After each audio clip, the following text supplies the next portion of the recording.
मित्रों, इंसान भगवान को अपनी अंतरात्मा में खोजने की बजाय अन्य जगहों में ढूंढते हुए मारा मारा फिर रहे हैं। जानते हैं क्यों?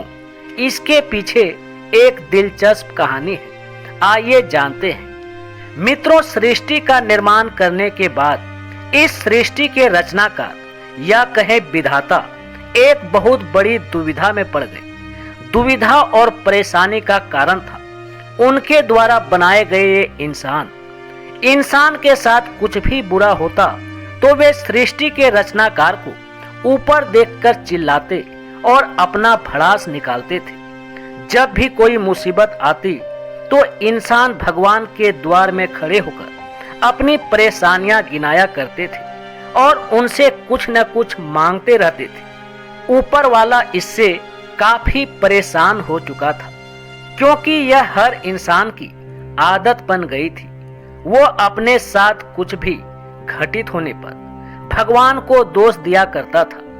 इन सभी समस्याओं के निराकरण के लिए एक दिन सृष्टिकर्ता ने अपने सभी देवताओं की बैठक बुलवाई और उन्होंने उनसे कहा, हे देवताओं, शायद मैं मनुष्य की रचना करके बहुत बड़े संकट में पड़ गया हूँ। कोई न कोई इंसान हर समय दुखी होकर मुझे सब जगह ढूंढता रहता है और वो मुझ तक पहुंचकर अपनी सारी परेशानियां साझा करता है। इसी कारण ना तो मैं सही से ध्यान कर पाता हूं और ना ही कहीं शांति पूर्वक रह पाता हूं। सभी देवतागण उनसे बोले, हे भगवान, आप परम पिता हैं, हम आपकी किस प्रकार सहायता कर सकते हैं?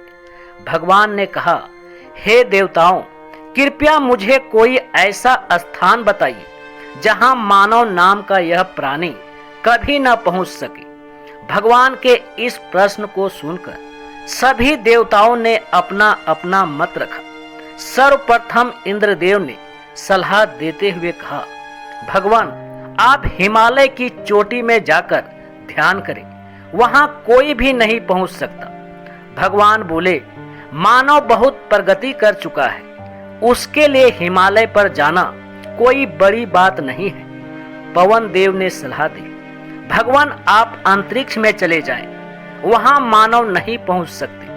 भगवान ने कहा, इंसान ने अपने दिमाग से अंतरिक्ष में जाने के लिए भी कई यंत्र बना लिए हैं। वे रॉकेट की सहायता से कभी भी पहुंच सकते हैं। वरुण देव ने कहा, हे सृष्टिकर्ता, आप समुद्र के अंदर छिप जाएं, वहां तक ना इंसान पहुंच पाएंगे और ना ही उनकी आवाज।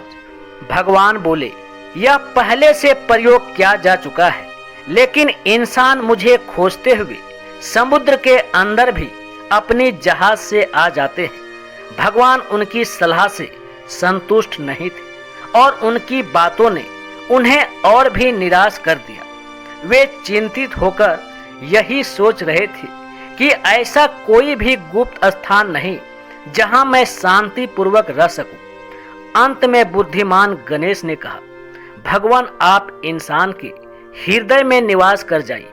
मनुष्य आपको सभी जगह ढूंढते हुए फिरता रहेगा, लेकिन अपने हृदय के अंदर झांककर कभी भी नहीं देखेगा। सृष्टिकर्ता को गणेश जी की बात समझ में आ गई और उन्होंने गणेश जी को धन्यवाद देते हुए कहा, हे गणेश, अब से जो भी इंसान मुझे ढूंढता हुआ जगह जगह भटकता रहेगा और मुझे दाएं बाएं, ऊपर नीचे, पहाड़ पर्वत, आकाश पाताल सभी दिशाओं में ढूंढेगा, वो मुझ तक कभी भी नहीं पहुंच पाएगा और ना ही उसकी आवाज कभी मुझ तक पहुंचेगी। लेकिन जो इंसान मुझे खुद के अंदर और दूसरों के अंदर देखेगा, उसे ही मैं मिलूंगा और उसकी आवाज सुनूंगा। ऐसा कहकर भगवान मनुष्य के हृदय में जाकर बैठ गए और निवास करने लगे।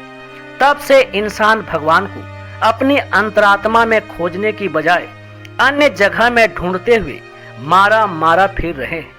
मित्रों, कहानी कैसी लगी कमेंट करके जरूर बताना। धन्यवाद।